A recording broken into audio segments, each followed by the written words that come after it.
O goddess, hear these tuneless numbers, rung by sweet enforcement and remembrance dear,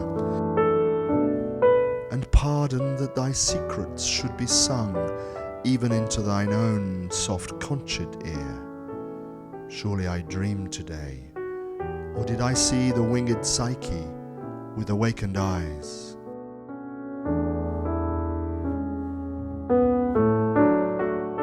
Hello and welcome to Keats House. My name is Grace and I'm an information officer here. Keats House, close to Hampstead Heath and run by City of London Corporation, is where the romantic poet John Keats lived from 1818 to 1820.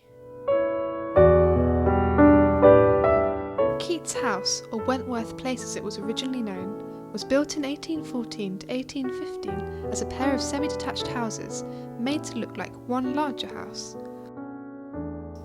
One half was owned by critic and writer Charles Wentworth Dilke and another by Charles Brown, a poet. 20 years after Keats lived here, a retired actress called Eliza Jane Chester bought the property and turned it into one home.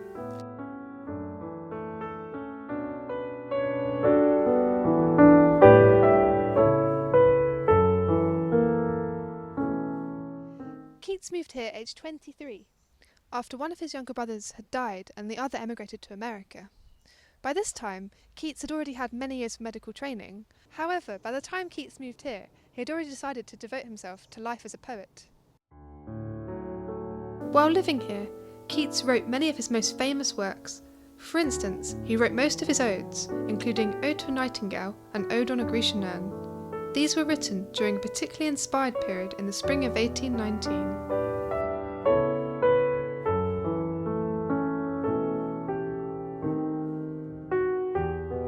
It is also here that Keats fell in love with Fanny Brawne, who moved into the other half of the house with her mother and her siblings after Charles Wentworth Dilke moved away.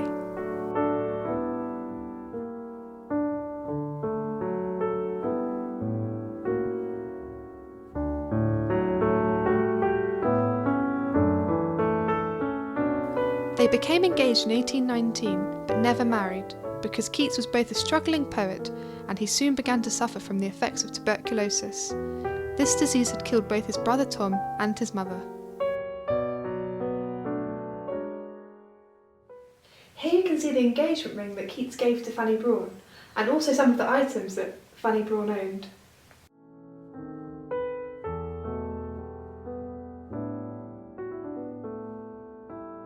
Because Keats was so ill, he could not meet with Fanny Brawne, and so they communicated through letters sent from one house to the other. In this room, a sofa bed was set up for Keats when he became weak, so that he could look out onto the garden.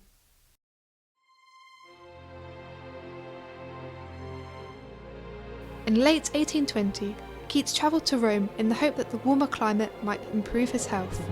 Sadly, this was not to be, and Keats died on the 23rd of February 1821, aged just 25.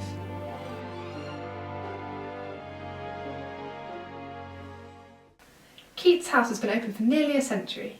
Visitors can come to learn about and celebrate Keats's life and works.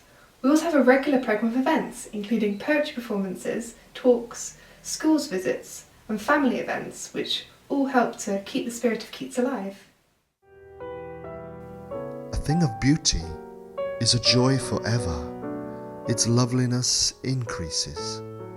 It will never pass into nothingness, but still will keep a bower quiet for us, and a sleep full of sweet dreams, and health, and quiet breathing.